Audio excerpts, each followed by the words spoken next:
quick overview for everybody. As always, the Greatest Wrestlers Ever project was started in 2006 on the now closed Smark's Choice forum. Since then, it has turned into a project that returns every 10 years. The last one was in 2016 on the Pro Wrestling Only forums. It is now returned as always. It is an open project for fans of pro wrestling to submit their ballots of the 100 greatest wrestlers ever, primarily from an in-ring perspective. Of course, there is no guaranteeing that people stay on that particular criterion, and there is no demanding that anyone follows a sort of unanimous or obvious string of pro wrestlers. Soul Post, thank you so much for the subscription.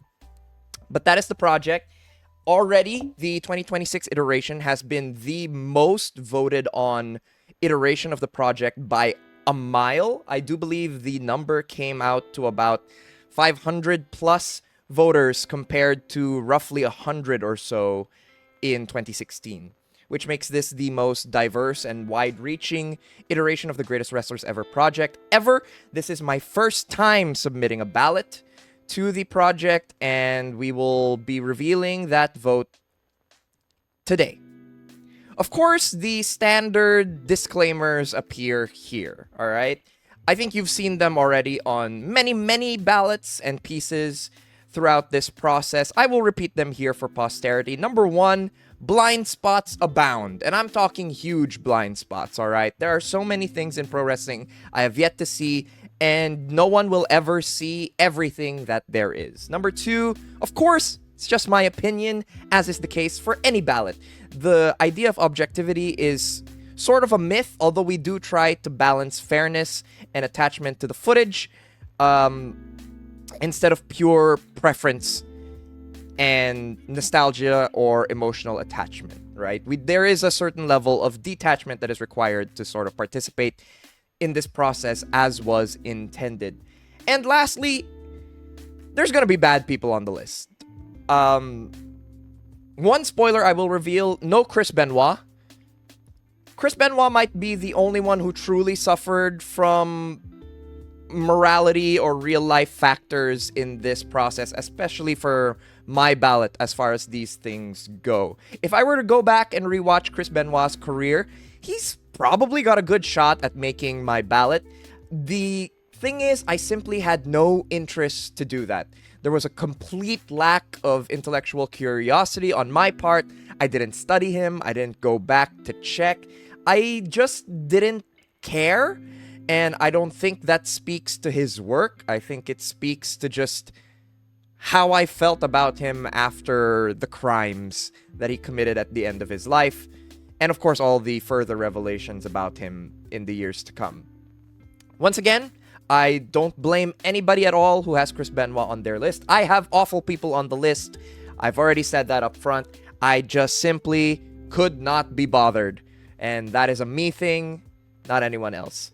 One thing I do want to make clear is that the process I approached making this list with was entirely unscientific, all right? There are several criterions that I've discussed in the past in many of my pieces about Greatest Wrestler Ever evaluations. Versatility, longevity being the big ones, volume of great work, input versus output. All of these criterion came into play when putting this list together, but it did not always come into play equally, consistently, or fairly. There is a huge helping of just pure vibes as far as the construction of this list. I'm already unhappy about some parts of it, and I'm sure I'll be even more unhappy about it in 2036. Even just in the days since submitting my ballot, which I have not touched. I have not edited anything about my ballot since sending it in to the official project. I've already thought to myself, man, Atsushi Onita probably should have been on there. Spoiler, he's not. So there you go. Already, we have some voters' regret. But that is the nature of the project, and that is always how it's going to be. It is cyclical, and yeah, I think it's time we get right into it. Just dive straight in with number 100. Often known as a vanity 100, but here we go. Number 100, Nicole Matthews.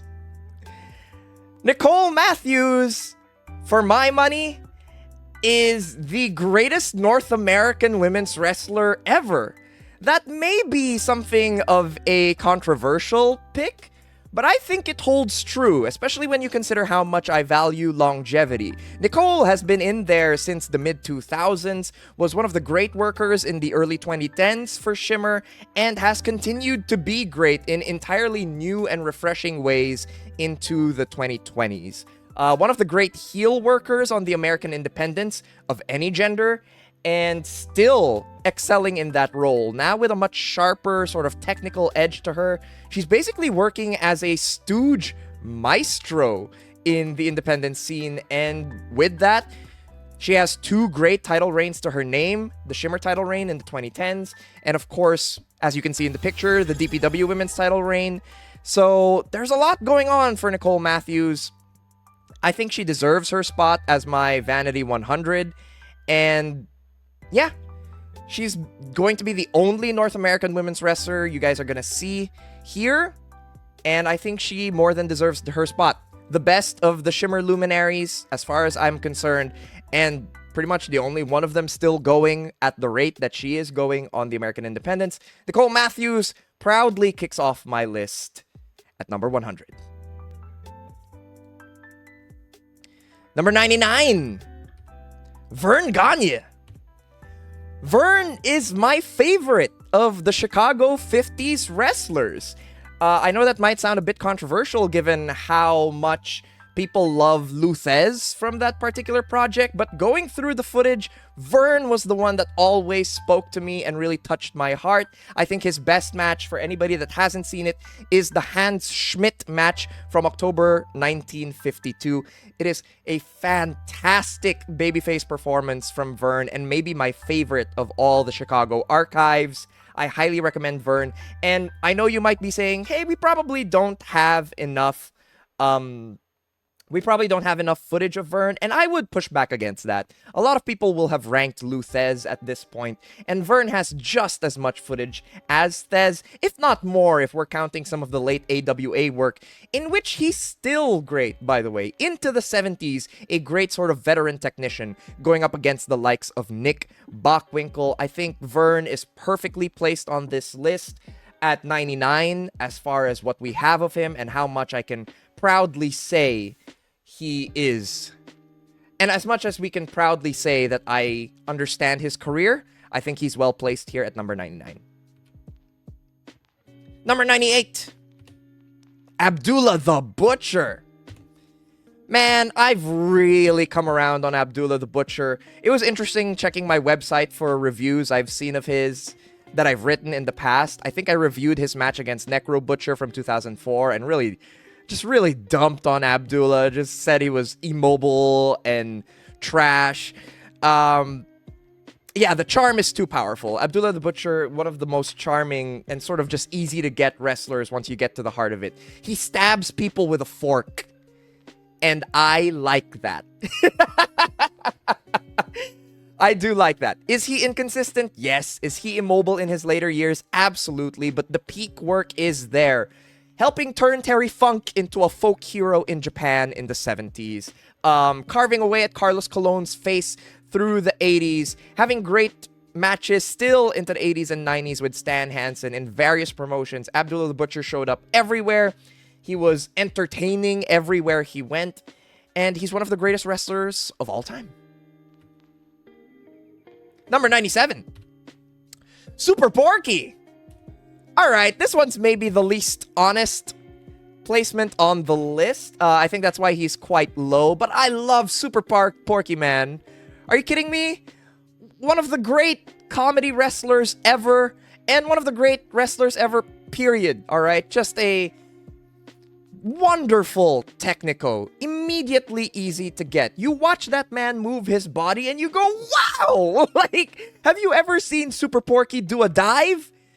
Watch that and then tell me he's not one of the greatest wrestlers ever. On top of that, just a masterful ability to time babyface selling, babyface comebacks, mixing in the comedic bits and aspects of his work without really taking away from the tone of a match. Yeah, Super Porky is absolutely fantastic and has been doing it for a long, long time.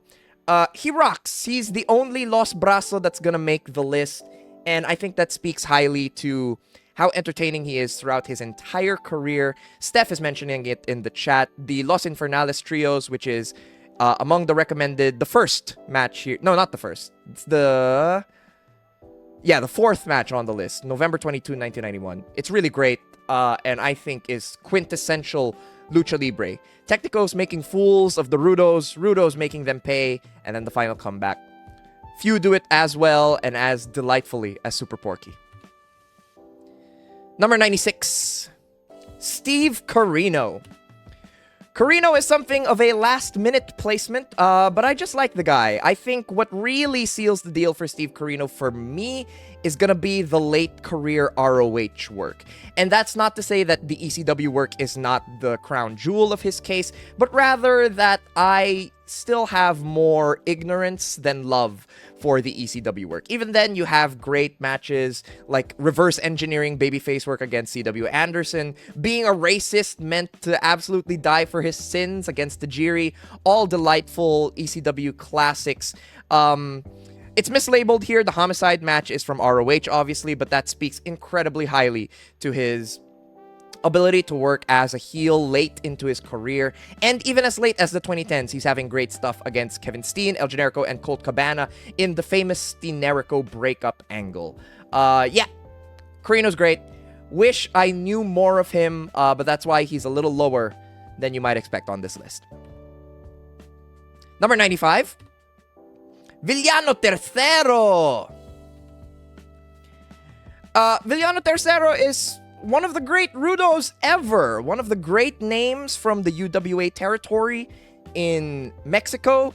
His matches against the likes of Pegasus Kid and Rambo are, of course, highly regarded and beloved. But let's just be real, okay? Villano Tercero makes the list because of the Atlantis feud. It is one of the greatest feuds in Lucha Libre history. One of the most famous and beloved apuesta matches ever, as you can see pictured here. That mask match, he fights with his heart in his hands. One of just an emotional, soaring epic.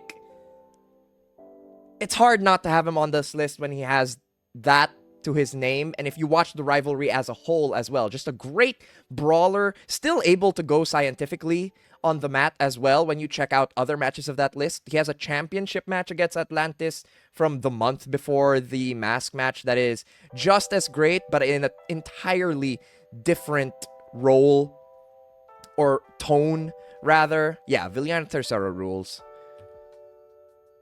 Number 94, Yoshihiro Tajiri. Pinoy wrestling legend Yoshihiro Tajiri. Of course, most beloved for his work in 2000 in ECW. And yeah, there's no taking away from that. But it's Tajiri's other work that really rounds out this case, yeah, I feel. His versatility in both comedic roles and ass-kicking roles. Throughout Japan and America, you see both of it. He can go hard-nosed on the mat against Dave Finlay, and he can even be a sort of transient living legend type with his work in the Pinoy wrestling indie scene. Of course, there's a lot of sentiment in my ranking of Tajiri here, given his contributions to the local scene, but I think that seeing him up close and personal, you absolutely do sense the charisma that he has always carried throughout his career, and he feels like a big deal even at a later stage of his career. Less mobile, less capable of delivering the super high-end performances, but carrying with him an aura that makes him feel like a huge get for a smaller scene like the Philippine Indies. Tajiri rocks. I love him. Pinoy wrestling legend. Love you, Tito Tajiri. Number 93. Batista! Speaking of Pinoy wrestling legends, it's the GOAT, man! It's the fucking GOAT! Pinoy wrestling GOAT! Bayan Magilio, dude! Batista, I love him, alright? Am I voting for him because I'm Filipino? Yes! Do I believe he has a case to be here? Also, yes! Alright? One of the great contributions of evolution to our pro wrestling culture, alright? So great, he dragged out a great match from Triple H in 2005! 2005? Are you kidding me? Batista, man. The 2010s work, underrated, by the way. Great heel foil for the Yeselmania run. Great heel foil going up against The Shield in 2014 as well. Batista rocks, whether he's doing like the babyface versus babyface stuff with Cena or being the heel for Cena to overcome. Batista has functioned in a variety of great roles as a top name on American television. And he's great. A little trivia, by the way, the 6-man tag recommended there in the list is the house show tag. The first and only time I saw Batista live. Is there footage of it? I don't know. But I recommend it because I saw it and I loved it. He celebrated with the Pinoy flag for like 15 minutes before the show ended. It was awesome. Yeah, I'm proud of him on this list. I don't care. Batista, one of the greatest wrestlers ever. Number 92. Hulk Hogan. We have back-to-back WWE-style muscle men, and look, I thought about it with Hogan. I get why Hulk Hogan isn't on people's lists, but oh, the good stuff is good, man. I think the moment I knew Hulk Hogan was going to be on the ballot was when I saw Hulk Hogan wrestle the Big Boss Man. It is the recommended match over there. November 26, 1988. There is a spot at the finish where Boss Man tries to handcuff Hogan to the top rope, and they're struggling over it. And it's not until they back away from the rope that they reveal that Hogan reversed it on Boss Man, and Boss Man is the one who was handcuffed. And that was such a masterful, just sort of genius babyface comeback maneuver that was so greatly creative and well done, and could really only come from one of the greatest wrestlers ever. If you go back into that first Hulkamania title reign, it is chock full of great performances. I think there is also value to the fact that Hogan is archetypically pro wrestling in a way so few wrestlers are. We will get to more wrestlers who are similar to that, but the fact that Hogan sort of boils down pro wrestling to its simplest elements, the shine, the heat, the comeback, and it just works when it works, alright? He is the horseshoe theory wrestler's pick. You start out loving Hogan as an early fan. You sort of grow to resent him the more you know about the business. And the more you know about the business, the more you grow to just enjoy what he brings to the table. Great matches against a variety of wrestlers. Even had great matches into his 2000s run as well, by the way. People obviously love the Rock match, but getting a entertaining match out of Shawn Michaels, SummerSlam 2005, come on now. Let's go. Hulk Hogan, one of the greatest wrestlers ever. Number 91. Mariko Yoshida. Yoshida lands herself low on the list for reasons of honesty. She is not one of my girls, but boy is she great. I do think she suffers a little bit from her early AJW work. There was a long time lost to injury, and I'm not really huge on her mid to late 90s stuff. But once she gets to Arshin and starts tying people up down on the mat, game over. Like, that's one of the greatest wrestlers ever, surely. Her peak is fantastic, but frustrating in how much of it is available to us. So much of the Arshin matches are clipped and edited, and that really makes it difficult for me to place her higher on this list. But what was great is incredible. We did go through her on stream in the run-up to the Greatest Wrestlers Ever project, and basically everything we saw was fantastic. Lots of what's recommended up there on the screen is stuff we got to on that stream, so check her out. Mariko Yoshida, your favorite wrestler's favorite wrestler. Non-David Starr category. Number 90. Ayako Hamada. This is the Arshin legend for my heart, all right? And I think Hamada makes her way onto the list specifically because I first saw her in TNA at the turn of the decade in the 2010s, and she was great as a sort of super worker buzzsaw in the Knockouts division, having great matches with the likes of Alyssa Flash, having great tag matches in TNA as well. And then you go back to see the start of her career as this sort of wunderkind in Arshin, and then later on in Gaia and other promotions, and she's just fantastic. Really excellent. She comes into Shimmer in the 2010s, and she carries herself as a major deal, and it never once feels phony. She has one of the great tag matches of the 90s, teaming with Aquino against LCO. And yeah, Hamada was always my favorite Arshin wrestler, and I don't see it changing anytime soon, but we gotta dig into those tapes, so we'll see how it goes in 2036. Number 89. Eddie Guerrero. Eddie just wasn't my guy. I became a pro wrestling fan after his tragic passing, and combing through his work hasn't really changed much for me. That said, there's a lot there that is just too hard to deny, alright? The JBL bloodbath peak among them. The Rey Mysterio feuds in 97 and 05. Eddie Guerrero makes it on this list. That said, a lot of criticism has come out about Eddie Guerrero in the years since. I sort of resonate with a lot of that criticism, especially if I look at his 90s Lucha and Junior work. Short peak, really, if we're boiling things down. But it is a great peak nonetheless, so he still makes it on the list. Number 88. Carlos Colon. Oh, I wish I had more knowledge of Carlos Colon, because every time I watch him, he's awesome. Man, if you enjoy Eddie Guerrero, not Eddie Guerrero, sorry. If you enjoy Hulk Hogan, Carlos Colon is Hogan with more blood. And isn't that so much sicker? Come on now. Carlos Colon has an all-timer feud with Stan Hansen in the 80s. But then you throw in stuff like his work with Hercules Ayala. Oh my god, come on. Great stuff. The fire match, the Texas Death, where he's a gory mess. And as late as into the late 90s with his Ray Gonzalez match, Carlos Colon sort of built the Puerto Rico territory on his back. And he was fantastic in this role. Is it a little silly that he always does a cartwheel in his comeback? Sure. Do I pop every time he does it?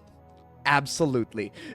Carlos Colon is great. If you don't believe me, please just watch the entire Stan Hansen feud, and you'll understand why so many people have him on their ballots. Number 87. Minoru Suzuki. I think Misu gets taken for granted, which is something that will come up again later on in the list. Misu gets taken for granted because of how much he slowed down in recent years, and the fact that he does take it easy on smaller scale matches. That's absolutely true about Minoru Suzuki. Alright, he does dog it. He can be a little lazy and oversimple in his work, but the peaks are so great, man. I mean, the Tanahashi match in 2012, just an astounding piece of work. We look at his early career, he has fun work in UWF. My favorite is against Tatsuo Nakano from 1990, but he has fun matches with the likes of Yoshiaki Fujiwara as well. Minoru Suzuki, incredibly charismatic, expressive in the ring. At his peak, hits like an absolute truck. Basically a sort of leading example of the never open weight style that became so famous throughout the 2010s, and still as great as late as 2020. I do believe I had him as my 2020 I do believe I had him as my 2020 Wrestler of the Year. I don't know if that would still hold true if I went back to see the footage, but it still feels right. Like something as great as the Jon Moxley match from February 2020 really speaks to what Misu was able to accomplish even deep into his career. Number 86. Number 86, Jeff Hardy. Crazy. Just an insane bumper. One of the great spot wrestlers of all time, but also one of the great underdog wrestlers of our time. You watch the 2009 series with CM Punk, and it absolutely holds water. Still, obviously, Punk gets a lot of credit for that feud, but Jeff Hardy is great as a sort of sympathetic babyface, having his demons thrown at him. And also, Jeff Hardy is just the driving force behind so much of what makes the TLC rivalry work against the likes of the Dudley Boys and Edge and Christian. You watch the best match from Royal Rumble 2000, which is the double tables match against the Dudley Boys, and he's just fantastic in that.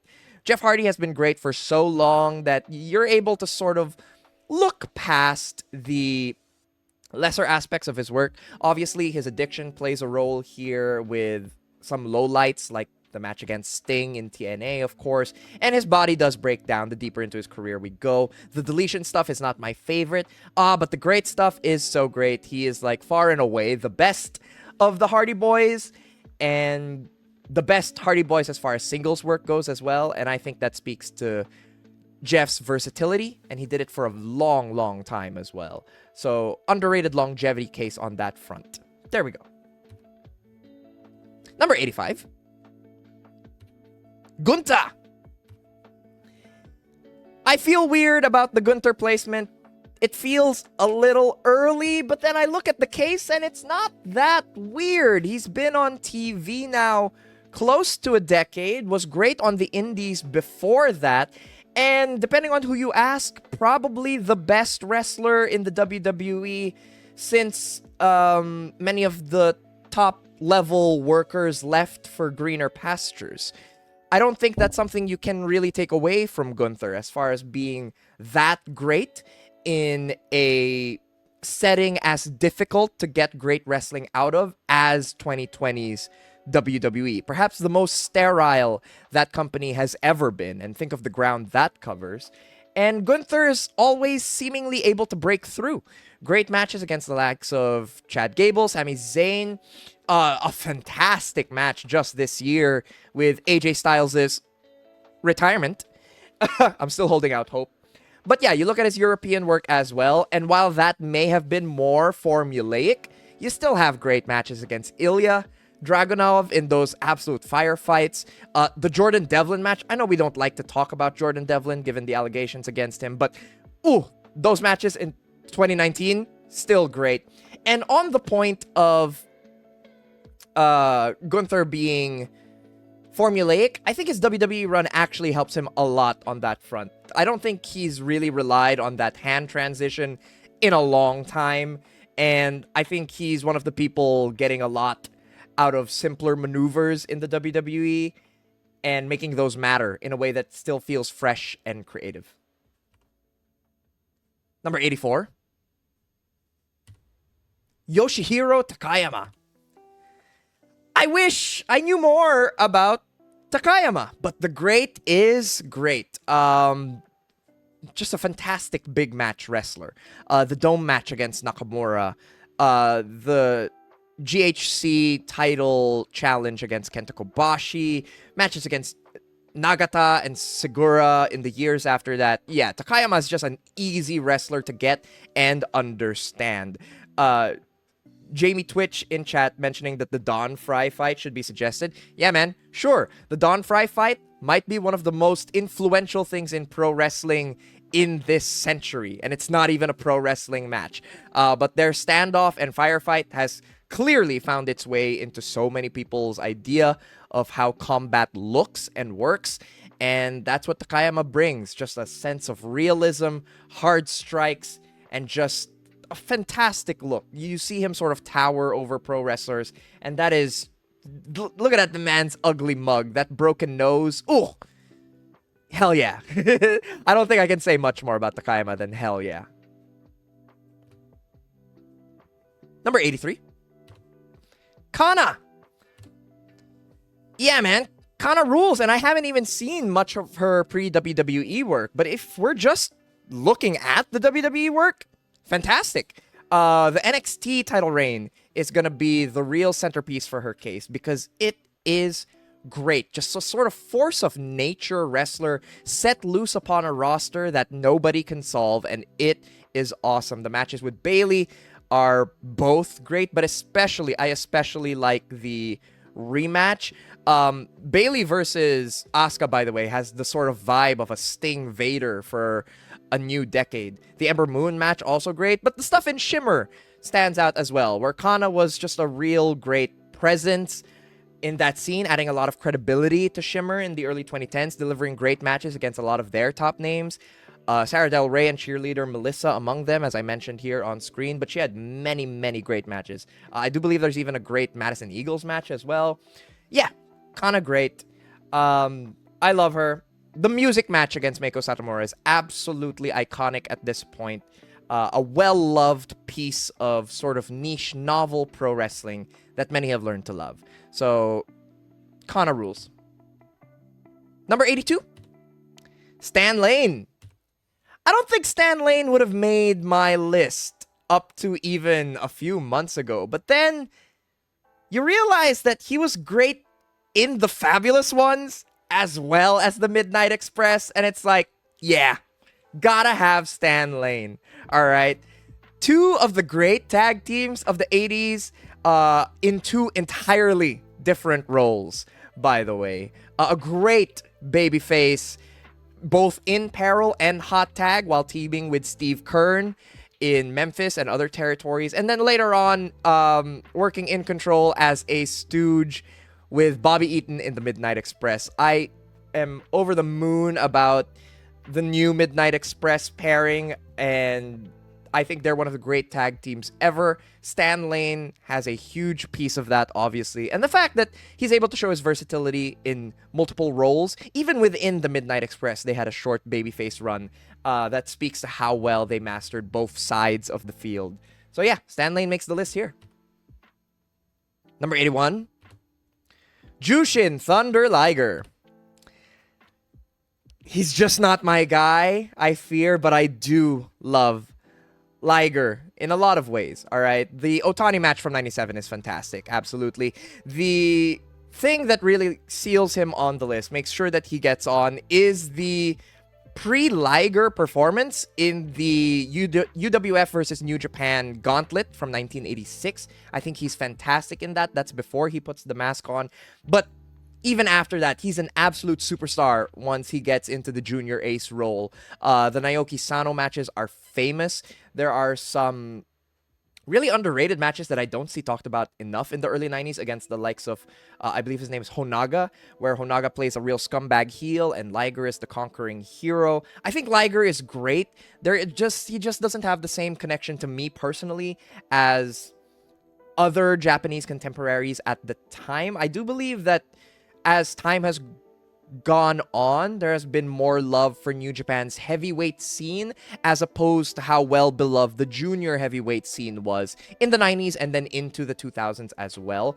And that is a contributing factor to why Liger lands lower, but he was still great all the way well into his retirement run. I think that's a little forgotten given that it happened towards the end of the last decade, but Liger's retirement run was genuinely quite great for someone on the last legs of his career.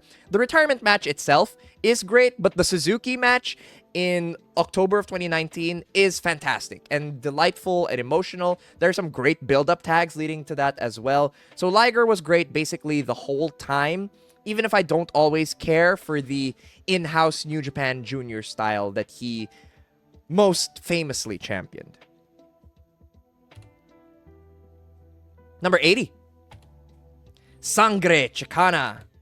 One of wrestling's greatest punchers. Great as a technico and a rudo, equal parts cruel and sympathetic depending on what was asked for him. Of course, Sangre Chicana is on the list because of his frankly ridiculous back-to-back performances in September of 1983, the bloody classic against MS1 in the hair versus hair match, and then the next night in a great title match against El Satanico as well. I also highly recommend his two apuestas against Pero Aguayo in 86 and 92. The 86 match especially is just a masterclass of just wild punches, crowd heat, and masterfully keeping the crowd in the palm of your hand with the broad gestures of just classic pro wrestling. Sangre Chicana, one of the greats. Number 79. Christian Cage! Oh, fatherless sons, beware! Christian Cage, one of my favorite TV workers ever. Great in multiple eras of American TV. If we're talking one of the spot guys in that TLC era, moving into being a really great, just traditional heel worker in the 2000s, and sort of retaining that ability and aura into the 2010s and even now into the 2020s as part of AEW. I do believe his AEW work speaks wonderfully to Christian Cage's career. I think that he was having great matches with the likes of Bryan Danielson, Darby Allin, so late into his career is really great. Another mislabel over there in the recommended matches. That AEW match didn't happen in 2003. It was in 2023. But there you go. But Christian has great stuff long before that. The ECW title reign is excellent. He gets a great match out of Ezekiel Jackson. How many people can say that? The series against Randy Orton in 2011 is great, and Christian Cage plays both sides of that feud as well, starting out as a sort of sympathetic babyface and turning into a bitter heel. Yeah, and speaking of the TLC stuff, have you actually gone back to watch those three-way matches? Christian Cage was absolutely holding his own as one of the big spot guys, one of the big bump guys in it, like rivaling the likes of Jeff Hardy. So, incredible versatility and longevity from Christian Cage, two things that I hold incredibly highly in this process. So he was always going to make the list at that rate. Number 78. Dynamite Kansai. Let's go, man. One of the great bruisers of the 90s Joshi scene and into the 2000s as well. Dynamite Kansai is fantastic. She is, of course, overshadowed by a few of her contemporaries, but when you really break it down and look at the resume of matches, the case is there. She's great in JWP, whether it's teaming with Ozaki or fighting Ozaki. She's a great invader figure in the feud with AJW. The matches with Aja Kong are the stuff of legend and really, really wonderful stuff. Kansai is versatile even within those matches, working either as a bruiser in sort of stiff, hard-hitting firefights, and sometimes even transitioning into more traditional championship-style rhythms. I think Kansai was able to do it all, and she was great going into her run in Gaea as well. Obviously, she is a part of the fantastic debut main event for Gaea, but she has smaller stuff as well, like working with Meiko Satomura in 2001, really helping put over Satomura in a crucial point in her career. And yeah, you're just hard-pressed to find any performances from Dynamite Kansai that are really bad, and you'll find a lot of performances where she stands out as one of the best in her league. Number 77, Riki Choshu. Choshu was a late addition to my list because there are aspects of his work that can be frustrating. He is far and away a minimalist in the ring. You get your lariats, you get your Sasori Gatame, not much else in between there as far as Riki Choshu goes, but ooh boy, does he get a lot out of those simple moves. Every time he laces those legs together over his thigh, the crowd is going wild, and he is a part of some of the most iconic moments of the 80s in Japan. And I think what really secures Choshu a place on this list is how he sort of fathered two different top-level styles of 90s Japan Pro Wrestling basically forever.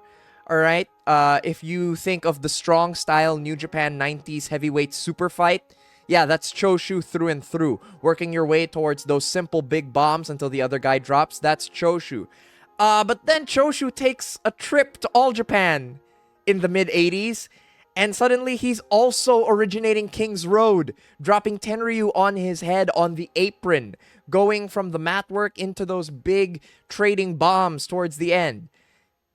Two of the biggest Japanese promotions in the 90s owe their style to Riki Choshu, and that is an influence and impact that is really hard to ignore, on top of his own individual resume of great, great matches. Number 76, Volkan. I'm going to be real with you. Volkan makes it on his list for the 96 to 97 run alone. But was Volkan ever bad in the ring? Is there such a thing as a bad Volkan match? I don't think so. I don't think that exists. He is prodigious in how he debuted on the scene in the early 90s and then just stayed great until he was done. The Tamura run is the stuff of legend, obviously. And I think Volk displays his versatility within that series alone, going from the sort of dominating grappler, maintaining his spot at the top of the heap, all the way into suddenly becoming a very vulnerable presence that has his armor dented and shattered through. But it's not just the Tamura stuff. Please go out of your way for the Kozaka feud in 96 especially. It is so, so great. And Volk might just have the highest floor of any wrestler on this list. I do think he has stuff that is average, but those are usually just like short bouts that don't have the time to develop. But as far as input goes, few ever really did it as well as Volkan on a match-by-match basis. Number 75, fittingly, is Kiyoshi Tamura. Tamura is better than Volkan. I understand why people are sort of mesmerized by Volk's abilities on the surface. Volk is something of a magician. He just pulls out things that you feel like you've never seen before. I feel like Tamura is a little more just comparatively traditional as far as a shoot style worker goes, but he does it at such a lightning fast pace and with such incredible striking and structure that doesn't really matter. I would argue that Tamura maybe was a little more traditional pro wrestling than Volkan as far as just the offense he was able to use. But here's the thing. I like pro wrestling. I like pro wrestling. I like the trappings of pro wrestling. And Tamura put those to great use. I think what really sealed the deal for Tamura over Volkan is the Super Vader match from UWFI, which is just a classic David versus Goliath match, but wrestled at such a frenetic pace that you sort of believe Tamura can do it. And it is devastating when Vader is able to cut him down. So Tamura and Volk, legacies sort of tied to each other, and Tamura's the better one. He has a better case. Number 74, Necro Butcher. We're starting to get in my bag now as far as the 2000 Super Indie guys, and yeah, Necro Butcher is just undeniable. Think what you will about his later career and his politics, but here's the thing. Necro Butcher had one of the best matches of 2025. He really did. Okay, the Judge Joe Dredd death match from SVN last year was incredible. It made my match of the year list, and it showed that Necro Butcher, if called upon and motivated to do so, could still be as great as he was in the 2000s. And I mean, come on, what is even left to say about Necro Butcher in the 2000s? All right, just one of the great deathmatch workers, brings a sense of grit and rough around the edges aesthetic to basically every match. Necro Butcher is not polished, and that is a compliment to his work. He feels like a real fighter every time he's in there in the ring, and he also happens to be one half of the greatest match of all time. And only two people can say that, and Necro Butcher is one of them. Great as a heel, being cruel and a bully. Great as a babyface, being a sympathetic seller. Necro Butcher, man, belongs on the list. Number 73, Darby Allin. Best in the world. If we're really looking at the case, Darby Allin has been the best wrestler in the world for about a 24 to 36 month period, interrupted only by injury and Mount Everest. Darby Allin, one of the great workers of the 2020s in a shocking variety of roles when you really think about it. Now in May of 2026, we have him as a top world champion. He's great at it. In progress of what might be the best AEW World Championship reign ever. And before that, one half of the great tag team with Sting being a fairly driving force of Sting's retirement match. Although, I will say, I don't even think that's his best performance of that year. As far as that year goes, you look at what he got out of the Continental Classic. The great match with Will Ospreay. Of course, we all know that Ospreay is an incredibly divisive figure. You either love or hate Will Ospreay. And Darby Allin got a match out of Will Ospreay that most people really loved. The feud with Jon Moxley throughout the 2020s is fantastic. Going as far back as even 2019 into the early Dynamite days, and then their just insane revisiting of that rivalry in 2025. Is Darby Allin just the greatest pro wrestling bumper ever? That doesn't even feel like an insane thing to say anymore. And I think you look at his body of work and you're like, you know what? Probably, maybe, you really wouldn't sniff at someone who says that. Darby Allin. I was looking at the Pro Wrestling Only forums at the early reactions to GWE.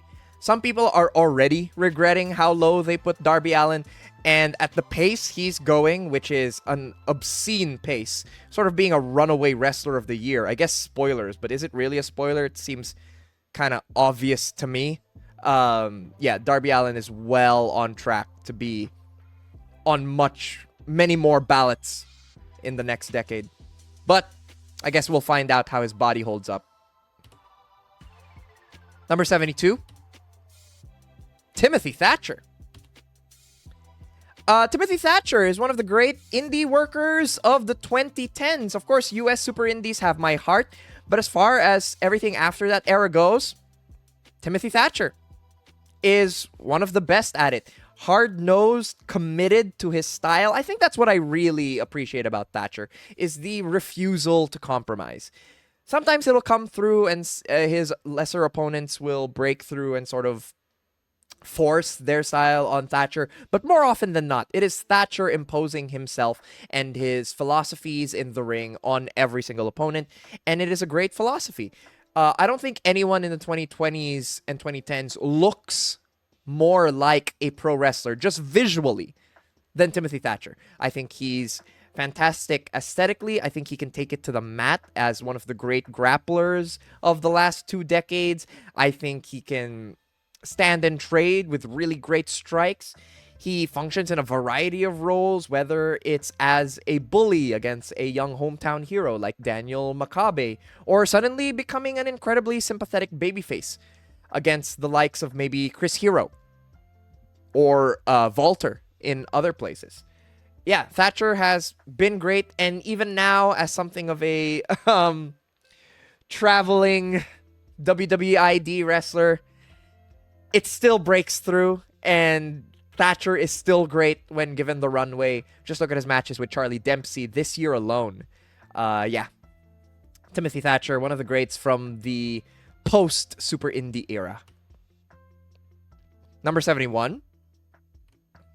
Alex Shelley.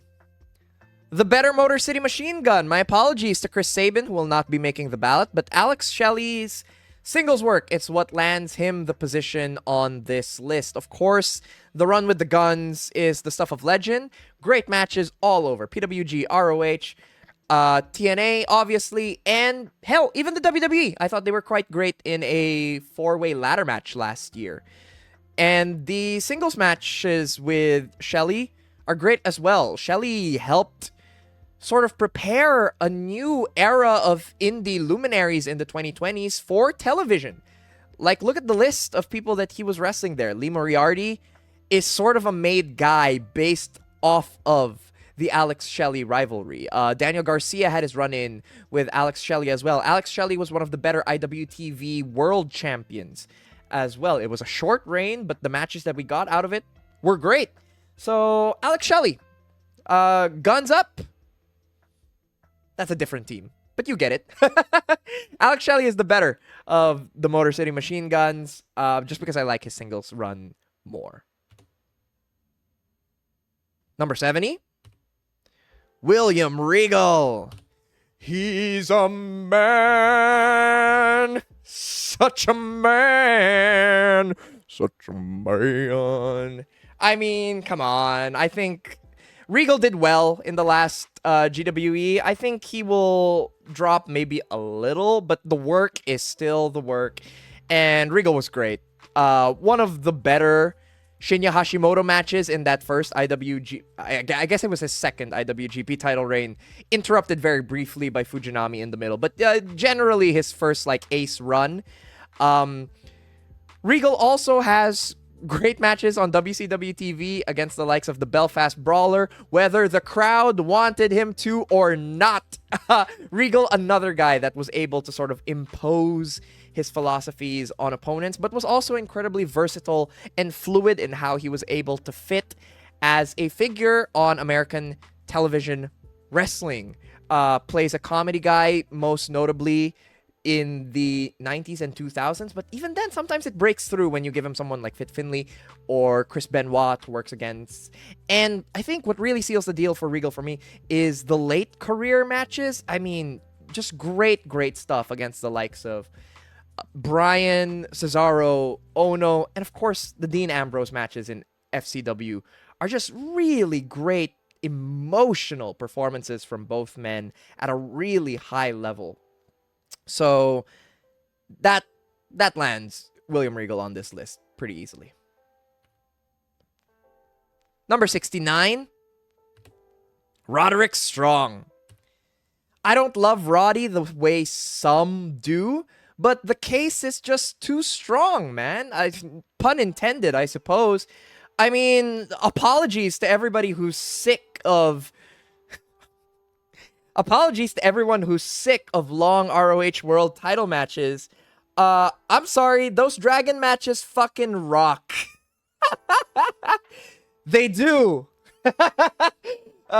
They're awesome. I make no apologies for liking about it. Everything I said earlier about apologies, redacted. This means war. Vendetta. This one's a little more divisive, but I still like the Super Card of Honor match. It's awesome. All right. Roderick Strong was also great before that. Perhaps not quite at the best in the world level, but as early as 04, the stuff with Generation Next is really strong, showing his ability as a tag worker. Roderick Strong has many, many partners he had great matches with as far as being a tag worker goes, both in Generation Next and out. I mean, he's clearly the best part of the Undisputed Era as far as I'm concerned, and was sort of the driving force of what made some of those Undisputed Era matches really break through, even into their NXT run, right? As Adam Cole got worse, it felt like Roderick Strong just stayed as great as he always was. And he is still a great TV presence to this day in AEW. I think his AEW run speaks incredibly highly of Roderick's abilities. I mean, talk about getting a great match out of Chris Jericho in 2023? Who's doing that, brother? Roderick Strong is doing that. I do also think that his run in AEW has been able to also dispel some of the criticisms of him as a sort of uncharismatic, blank canvas of a wrestler. While I see where those criticisms come from, I think by the time you hit the 2015 PWG World title run, that's out the window. And by the time you're getting with Next Strong, Roderick Strong as well, it's sort of done and dusted as far as Roderick Strong being uncharismatic. I think he is just great in the ring, one of the great offensive wrestlers ever. And yeah, he belongs on the list. Number 68, Randy Orton. Legend killer. The Viper himself, Randy Orton. Inconsistent. 100%. Anybody who says that and uses it as reasoning to leave him off the list, totally inconsistent. I get it. It's true. But the great stuff is great. All right. You look at that 04 run with Evolution, and there's something of a prodigy in Randy Orton. All right. You can sort of tell why they let him be the youngest world heavyweight champion ever at that time. He really was that damn great. All right. And look at the Cactus Jack match from that year, which always gets pointed to as Orton's career best. I don't even think it's his best in 2004. Look at the Flair match in Taboo Tuesday of that year, where Orton plays the babyface, by the way. Fantastic stuff. Then you get into the 2010s. He's doing great stuff with The Shield. He has a great rivalry with Daniel Bryan. And even now, man, I keep mislabeling these years. There's going to be more of those. I'm sorry if you catch them. YouTube and whoever else is watching, please feel free to correct dates in the comments.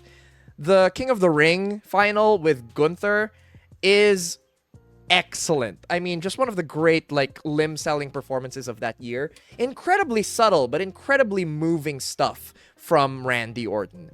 Vivisand XD mentions RK Bro in the chat here. I didn't love RK Bro, but the best part of that act was definitely Randy Orton. So, yeah, he's been intermittently great for a very long time on TV, and also in a wide variety of roles. I think he definitely deserves his place here. Number 67, Randy Savage. I had the Randys back to back. Yeah, Randy Savage, one of the most calculating and methodical pro wrestlers ever. That counts to his benefit and to his detriment. I do think at times Macho Man holds back in ways that are a little difficult to swallow. Some of his worst performances are when he stalls just a little bit too much, and you see that in his work across the sort of promotional spectrum. You see it in Memphis, you see it in the WWF. Yeah, Savage can be a little frustrating, but the great stuff is so great. I mean, so great. The Steamboat rivalry in the WWF, the rivalry with Tito Santana over the Intercontinental title, the stuff with Hogan is also great. The Mania main event is fantastic. And having probably the best WrestleMania match to that point with Ric Flair at WrestleMania 7, I believe it was. WrestleMania 7. That's right. Yes. Sorry, my brain completely short-circuited that. Was it 8? 7 was Hogan Slaughter. You're right. WrestleMania 8. Randy Savage. If someone told me today that the best WrestleMania match of all time is Randy Savage versus Ric Flair, I'd be like, yeah, sure. I don't hate that answer. And that speaks to how great Savage was. All right. I do believe the Mania match with Steamboat has gotten a bit overblown, but I went back to watch it, and I sort of wanted to dislike it. No, it's still great. And a lot of that is down, obviously, to Savage's sort of incredibly meticulous attention to detail. He also just brings such charisma to the ring that even when he's stalling, you sort of buy in. He is one of those really, really great classic 80s American wrestling heels, and he made the most of basically every chance he was able to get. I hear that he was as great into the 90s, or at least had enough in the 90s to help bolster his case, especially if we're looking at his feud with Diamond Dallas Page. I haven't studied that footage enough to be able to sort of make that clear to myself personally, but all the stuff that you like about Savage is there in the 80s, and it is genuinely all-timer work. Number 66. Shout out to Steph Fujiwara Smirk, because we had this exact sequence.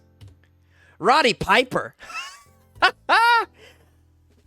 I wasn't expecting this going into the project, but I had a couple days of Roddy Piper viewing just before ballots were meant to come in, and it really hit me incredibly hard that Roddy Piper was really better than Randy Savage. All the things I complained about with Randy Savage earlier on are things that Hot Rod did incredibly well instead.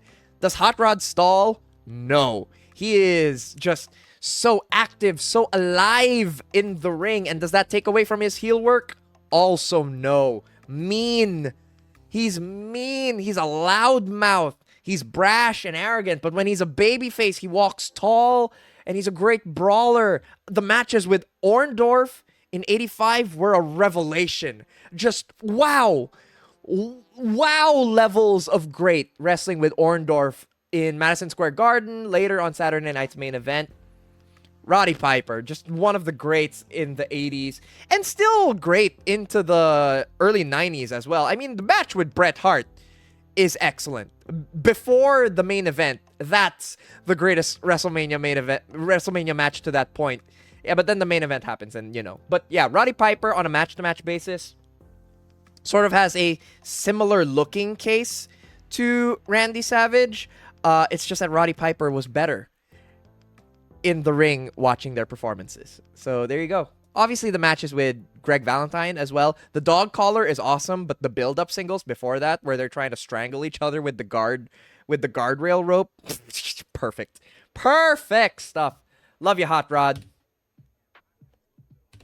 Number 65, Jaguar Yokota. I mean, prodigious in every sense of the word. I mean, those 80s All Japan Wrestling wrestlers were fighting against the clock because by their mid-20s, they had to pack up, go home, and ideally get married as Japanese society would dictate. And in that time, a lot of them became just fucking all-timers, dude. Jaguar Yokota, her matches with Devil Masami are just wonderful to behold. In varying they progress so quickly that they go from really great, like, sort of mid-card matches to these sort of soaring technical clashes in the main event. Yeah, they're awesome. The Apuesta with La Galactica is also great. Yokota could brawl with the heels of her time, but she was also great down on the mat. She had beautiful sort of lucha-inspired chain wrestling and takedowns that made matches with the likes of Lioness Asuka really great. Obviously, it's the Devil versus Chigusa match that now holds much of the reputation from that August 22, 85 Budokan show, but the Asuka versus Yokota main event is great as well. I don't love her post-retirement stuff, but there's enough good stuff in there that makes her really have a strong longevity case. She's still working now, honestly, and how many people who were big in the 80s are still doing that now, and at a fairly decent level as well. So, Jaguar Yokota, underrated longevity-wise. I do think her much shorter peak work does hurt her as far as ranking her with her contemporaries, but at her peak, as good as they came. Number 64, Atlantis. Atlantis is just one of the great big match lucha workers ever, especially if we're looking at his sort of catalog of apuesta matches in Arena Mexico. Obviously, you're going to have the Villano Tercero match in there, but later into his career in the 2010s, these sort of really emotional apuesta epics against the likes of Ultimo Guerrero and La Sombra.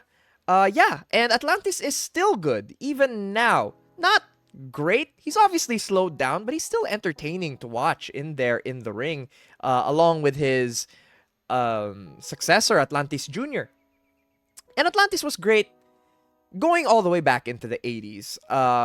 Perhaps not the most polished of the luchadors, but certainly having great matches with the likes of El Satanico, being a strong presence in trios matches through most of the early 90s, and even having good singles matches against the likes of Blue Panther in the early 90s as well. It's the longevity that lands Atlantis on the list. Maybe not always at the highest level, especially when you compare him to his contemporaries, but the stuff that is great is really great. I don't think he gets enough credit for how fired up a brawler he is in that Villano Tercero rivalry especially. So yeah, it's a great career for Atlantis, one that is still ongoing and still developing as we speak. The guy outlasted El Satanico, for God's sake. So that's got to be worth something. Number 63, Tully Blanchard. As far as prototypical 80s heels goes, it's a short list of them that's any better than Tully Blanchard. Man, this guy was such a fucking piece of shit. All right? I'm sorry. I don't know that there's any better way to describe it. He was just a fucking asshole, dude. Like, especially when he gets on TV. I know we're not supposed to count promos. This dude's out there on TV being like, hey, ladies, send me your nudes. Do you think I'm exaggerating? I'm not. This guy was a heel on national television, soliciting naked pictures from women. All right? What a fucking dick, man. And this is about what's in the ring. In the ring, he makes it work beautifully. All right? Always sort of feeling like Tully Blanchard wrestles in the ring like he believes he's the hero. And that's an insane sort of nuance to get across for an 80s stooge heel. I mean, as far as bumping and selling goes, Tully was borderline sympathetic, but always talented enough to get it back on he is the worst. Right? Like, the way he would torture the likes of Magnum TA, or sort of like sneak and steal victories from Ricky Steamboat, Tully was a master of, you should see the other guy, pro wrestling. Like, I mentioned that Ricky Steamboat match. It is my recommended match here from Starcade 84, where Steamboat's just beating this guy's ass for like 15 minutes, and Tully somehow wins in the end. So Ricky Steamboat comes out of it the loser, but Ricky Steamboat can always say, you should see the other guy. Like, he really put Tully through the ringer. And I think that's what Tully really excels at, is absorbing all this punishment, delivering it back in turn, and churning out just great performances all throughout the 80s. Again, suffers from a shorter peak than some of the people in the upper half of the list, but I mean, what a peak it is. The Magnum TA thing is a visceral struggle for survival. The Ronnie Garvin stuff is incredibly nuanced and interesting, like long limb work championship style matches. Tully's the fucking man, dog. Like, one of the best horsemen ever. Certainly not the last that we're gonna run into. Number 62, Mitsuharu Misawa. Our dead-eyed stoic ace himself, Mitsuharu Misawa, lands himself here at number 62. Deal with it, Steph. Sorry. It hurts, but he's still on the list, all right? And Misawa's going to be left off many ballots, especially in recent years. There's been a pushback against King's Road as sort of the undisputed greatest ever style. And it's a pushback I support, by the way. But I feel Misawa is really just the most difficult of the pillars to get behind. I know that many people do not have that experience of it, all right? Clearly, many people are still greatly enamored with Mitsuharu Misawa and his in-ring work. I do find him occasionally frustrating. I wish the mask would slip just a little bit more. I wish he put a little bit more malice when fighting against the likes of Toshiaki Kawada. But the great stuff is some of the best stuff ever. And that, for me, remains sort of undeniable. People will nitpick at it and criticize it, obviously. And they should. But the best stuff absolutely holds up for me. He is electrifying in that first run in the 90s when he unmasks and removes the Tiger Mask gimmick. as the leader of Super Generation Army. Just people bought into him instantly, and he is one of wrestling's great hot tags. Genuinely, like, I think throughout his career, I would say that is true. Even during his more divisive Noah work, a great hot tag. Like, able to really shift the mood of a match once he's in there throwing those big elbows. Does the more broken down, immobile Misawa stuff later in his Noah career hurt his case? I think it does. I think it also hurts his case that his poor performances through the 90s aren't really... They're not as good as the other pillars. I'm sorry, I'll just say it. His best performances in the ring are not as good as the other pillars. But the stuff there that is great is fantastic. I think in the early 90s especially, Misawa's stuff as a tag wrestler and his sort of climb towards the Triple Crown is really excellent stuff. And even in the Ace work, he is so... The coldness does work in his favor at multiple points. Misawa has spoken about this on the record, by the way. There are several interviews of him saying that the reason he doesn't emote as much in the ring is to sort of convey a sense of sort of hard-nosed, we can get through it resiliency.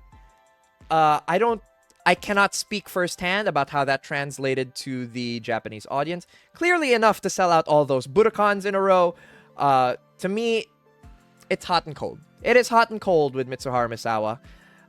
The first of the pillars to appear, I can say it, they will all appear.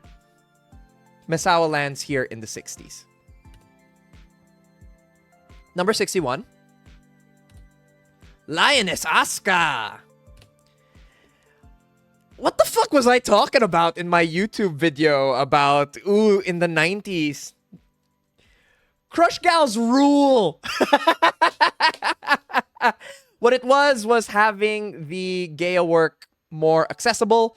To me, I think Lioness Asuka really demonstrated a versatility in her work into the 2000s as a more gimmick, hardcore brawler. She has great matches against the likes of Kaoru in the 2000s, and even has some great stuff in the reunion with Chigusa as part of the Crush Gals.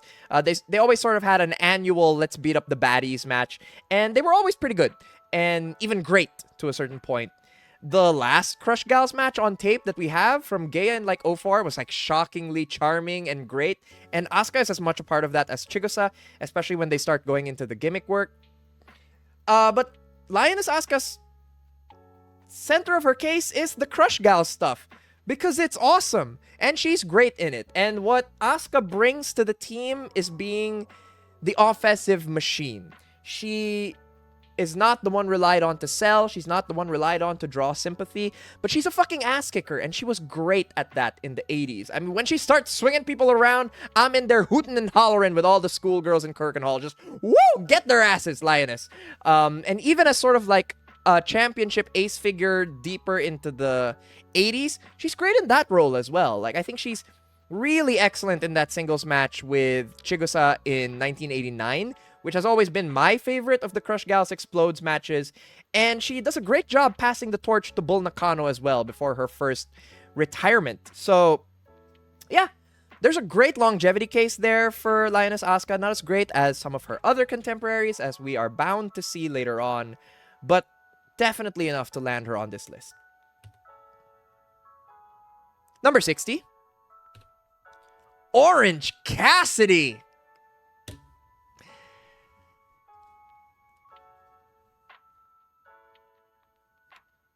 He was Fire Ant!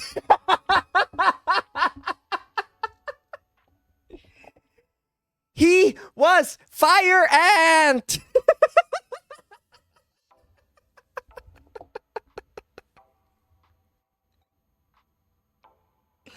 Vin Gerard match, awesome!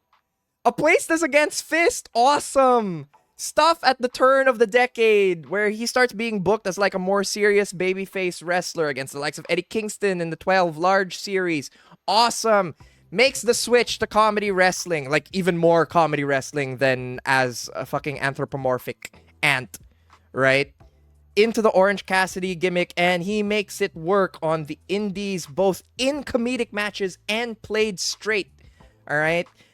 Obviously, we don't like to mention it anymore. I'm sorry, the David Starr match rules. But for people who are squeamish about that kind of thing, the Tracy Williams match in the aftermath, also great. Great intergender wrestler against the likes of Chris Statlander in matches that really helped cement Statlander's legacy and helped her get signed to TV. And once we get to TV, just one of the most consistent and best AEW wrestlers throughout their entire run ever, right? That match with Pac in 2020 that sort of codified the Cassidy character for a TV audience. Translating that into the international title run, which is slightly overrated, but then you have the Mox matches, which are so great. There you go. Orange Cassidy. I said many years ago in a video essay that he's one of the best wrestlers in the world, and today I'm staking my claim that he's one of the greatest wrestlers of all time. The longevity case is there. He's been great as early as the late 2000s and is still great now. I actually don't think he's shown any slowdown. If anything, he's gotten smarter and more evolved as a pro wrestler, as a babyface. I guess the only thing really hindering him on this list is that we don't have enough of him as a heel, but he's a great tag worker, great trios wrestler, great singles wrestler. The versatility is there. We're just sort of missing the heel run. Otherwise, Orange Cassidy, one of the best ever. And we're really going to start getting in our bag now as far as the 2000 Super Indie guys go. All right, we had Necro earlier. There's going to be more, obviously. Number 59. Bobby Eaton. My favorite tag worker of the 80s is Bobby Eaton. I love the Midnight Express deeply. And he was great in the Midnight Express with both Dennis Condrey and with Stan Lane, and he was even a great babyface against Arn Anderson in the early 90s. Oh man, was there anything beautiful Bobby couldn't do as far as being a 80s American wrestler? Just incredibly versatile in that sense, being both babyface and heel, tag worker and singles wrestler. I think that's what lands him at the top of these like tag work guys, is that he had such great matches as a singles wrestler. Mod mode on a different level. Ika De Leon, what's up? Thanks for joining us. Yeah, Bobby Eaton was great in so many different roles. I think it's his early 90s singles run that lands him his spot on this list because it is really great. He could stooge, he could be mean, and he was really the heart and soul of the Midnight Express, who are one of the greatest tag teams of all time. Bobby Eaton.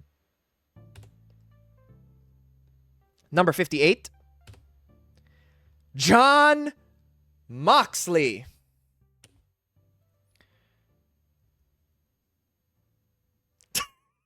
Have I said too much? I feel like I haven't stopped talking about Jon Moxley in the last like 18 months.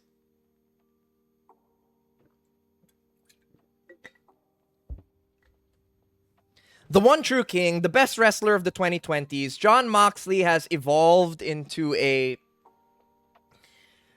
just a real force in pro wrestling that sort of transcends promotional barriers. At this point, he is synonymous with AEW at this point, certainly. But there's a reason people call him Ace of the World, Ace of the Universe, because in that early 2020s run, going to New Japan, having great matches in Japan, even today, still having great matches in random indies like Defy against Royce Isaacs and Tom Lawler, Jon Moxley will go everywhere and have great matches with everybody. In 2025, he forced everyone to believe in a heel, whether they wanted it or not. He hid away their belt and made everyone beg to see it. Has anyone worked people in the 2020s the way Jon Moxley has worked people? The early indie stuff is great as well, all right? It takes him a little longer. I would not call Moxley a prodigy by any stretch of the word, but once the switch flips in 2010, we're sort of off to the races as far as Jon Moxley is concerned. The I Quit match is great. Colette, we're going to argue about that very, very soon. But there's also great matches against the likes of Nick Gage and Sami Callihan. The FCW matches with William Regal are excellent. Both of them highly recommended. The run with the Shield is so great. The reason I don't have Shield matches here for Jon Moxley is that I genuinely don't think he was the driving force of those matches. I think it was actually quite even across the board when you go back and look at the roles everybody delivered in those matches. But the fact that Mox was sort of given the trust of being the most experienced and polished of those wrestlers really speaks to how much even the WWE recognized his ability. The post-Shield work in the WWE is hit and miss, but we have great matches in there against the likes of AJ Styles, and against his fellow Shield members, Seth Rollins and Roman Reigns. Yeah, Jon Moxley had great matches with everybody. Inconsistent? Yes, I'll give you inconsistent. He sometimes works down to his level of motivation, and he can be sort of formulaic and difficult to burst out of his sort of house style on TV, even into his AEW run. But it's okay. The great stuff is some of the best stuff we've seen all decade. And I think that Jon Moxley is going to be who the 2020s is really remembered for as far as pro wrestling is concerned. Number 57. Chris Hero. I guess he's divisive. Incredibly divisive pro wrestler. A lot of people struggle with Chris Hero's early career in the 2000s. And yes, I mean, come on. Okay, like, him and CM Punk should not have been wrestling for 90 minutes. I get it. I get it. There's a lot to dislike, but there's so much to love, man. The Ian Rotten match in IWA Mid-South, just disgusting and grotesque in front of like 30 people who don't give a shit. But Chris Hero making it work alongside Ian Rotten by just completely committing to the bit. The 2010s Bully Run is slightly overrated, but I think it speaks to Hero's versatility that he was able to adjust his style to his shifting body. He bulked up his weight and leaned into that by becoming a real sort of dominant presence in the ring, shoving around smaller wrestlers and making that a key part of his persona and general routine throughout his later career. And I mean, come on, even doing 10 minutes with Senka Akatsuki this year at WrestleMania weekend, still an incredibly smart, brilliant worker who has lost none of the mental edge that really sets him apart from many of his contemporaries. I love Chris Hero. Just a series of all-timer rivalries as far as the indies are concerned. The Eddie Kingston matches, obviously, but his run in the Kings of Wrestling against getting great matches out of the Briscoes, the Young Bucks, American Wolves. Yeah, I love Chris Hero. He was always going to make it on this list. Number 56. Mayumi Ozaki. She's the fucking worst. Ooh, I love to hate Oz. I fucking love to hate Mayumi Ozaki. She fucking sucks. I hate her. I want her to die. And that's why she's one of the best ever. I'm a little mixed on the JWP early singles work from Mayumi Ozaki, but once you start getting into like the interpromotional stuff with AJW teaming with Dynamite Kanzai against Toyota and Yamada, her beautiful performance in the Thunder Queen battle, which is, can we just say, an insane match that features multiple all-time performances. We will have many wrestlers who have the Thunder Queen battle recommended on their lists. Just excellent. And then going into Gaya and having another great team with Kaoru and being this much more gimmick-heavy worker and brawler. Just a wonderful presence. My argument for Ozaki actually in Gaya is that if you watch all the matches, as has become much easier to do with the Gayism YouTube channel, she sort of feels like a really great TV worker. And that makes me believe that she would have translated quite well to a setting like maybe ECW that would have featured more women's wrestling, for example. I think she would have done great in something like a modern day AEW if she had been booked there at her peak. But even now, right? Come on. Like, even now, having great matches with Mio Momono in 2023 and 2024, sort of getting the closest we've ever seen to Dump Chigusa revitalized and revisited in the 2020s. That's all Oz, man. I think if you're frustrated with her interference and cheating heavy work, I can certainly understand that, but so much of the great stuff is it just stands so far up above the poor work that you can sort of forgive the lesser stuff. That said, it's not like she's too high on the list, so those several criticisms do still hold water for me. But if you look at the fucking resume, it's hard to argue against Mayumi Ozaki. Number 55, Bull Nakano. Bull Nakano makes her way onto the list with probably the best peak over everything case that we have yet. Bull is not around for a long time. Ooh, but boy, was she in it for a good time. That red belt title run at the start of the 90s is just one of the greatest runs from any women's wrestler ever, period. And it was fantastic. And as far as Bull goes as well, while she has great matches in the 80s, teaming with Dump Matsumoto in the Atrocious Alliance, I think when the switch flips and they give her the red belt, it is a sort of exponential improvement as far as her ability in the ring goes. Just running through the roster, just cutting them down and tearing them apart in just fun, great matches. Getting great matches out of early Manami Toyota, having great matches with Akira Hokuto, the feud with Aja Kong, basically birthing Aja Kong through their rivalry. Yeah, Bull Nakano was the coolest wrestler in the world for the early 90s. I think she was the 1992 Wrestler of the Year. And even within just that single championship run, incredibly versatile. Tag matches, brawls, championship-style matches, playing the bully against Aja, and then also kind of like being the sympathetic babyface against Aja. She was whatever you needed her to be, depending on who she was up against, and she was great at basically all of it. All Japan Women's Wrestling in the 90s is not what it is. It does not have the legacy it has now without Bull Nakano laying a rock-solid foundation for them. Number 54, Sami Zayn.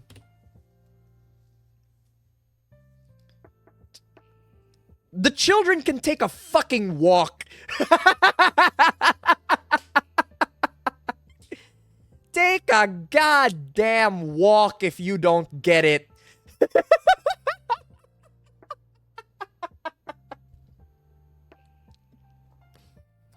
It's one of the best ever. All right. Like, okay, let's declare biases. 2000 Super Indie guy. So I just love the team with Steen and the great matches with the Briscoes through the mid-2000s into the 2010s. Obviously, the rivalry with Steen himself is generationally important, both to the independents and to American TV moving forward. But he was great early, right? There's a wonderful match against Bryan Danielson in 2007 for the PWG World title. He is great as a bump guy in those tag matches against the Briscoes, and then incredibly sympathetic when Kevin Steen turns on his ass at the turn of the decade in 2010. Unmasks, and is still just as great. Great runs in NXT, having some of the better matches on main roster WWE TV this decade. Certainly being able to have a great match against Johnny Knoxville speaks incredibly highly to his ability to carry workers who aren't even workers. So there you go, Sami Zayn. The heel stuff, actually, at the start of the decade speaks greatly to his versatility as well. Like, you sort of think this is like a lifetimer babyface guy, but he was incredibly fun as a TV heel and was also the beating heart of the bloodline, sort of extending the lifeline of an angle that should have died in like early 2021. But instead, Sami Zayn brought it back to life through sheer skill and endearingness alone. Number 53. Brock Lesnar. Shout out to my friend Andy, who I had their two favorite wrestlers back to back in Brock Lesnar and Sami Zayn. Andy is in the chat as Addis Finch. There you go. Andy, this one's for you. Yeah, Brock Lesnar was a prodigy coming into the 2000s WWE TV scene as just immediately, not even just great, I'm talking insanely great. Like, wow, great. All right. They put the title on him fast, and he lived up to that potential fast. The 2002 Hell in a Cell match against The Undertaker is the greatest Hell in a Cell match of all time. I simply will not hear any arguments otherwise. And that's like far from even the best. That's far from even the last thing Lesnar did in that first run. Great TV matches against the likes of Chris Benoit and Rey Mysterio. The TV match with the Big Show where the ring explodes. Awesome match. Brock Lesnar also somehow able to do it both as a babyface and a heel, even in that first run. Sort of switching places with Kurt Angle at multiple points. And then he comes back and is just an entirely different kind of wrestler altogether. And he really starts putting in some all-time work. Okay, the Extreme Rules match with John Cena is one of the greatest matches ever. It maybe is one of... It's maybe like top 3 WWE match of all time. He has a great match, obviously, against Roman Reigns at that first WrestleMania 31. I think the rivalry with Roman Reigns is actually incredibly underrated. There are many Roman Reigns Brock Lesnar matches that people don't like that I think are really good and really great, and that includes their 2020s work. And I'm not just talking about the SummerSlam match where they destroy the ring. I think they're straightforward one-on-one matches in the 2020s are still also really good.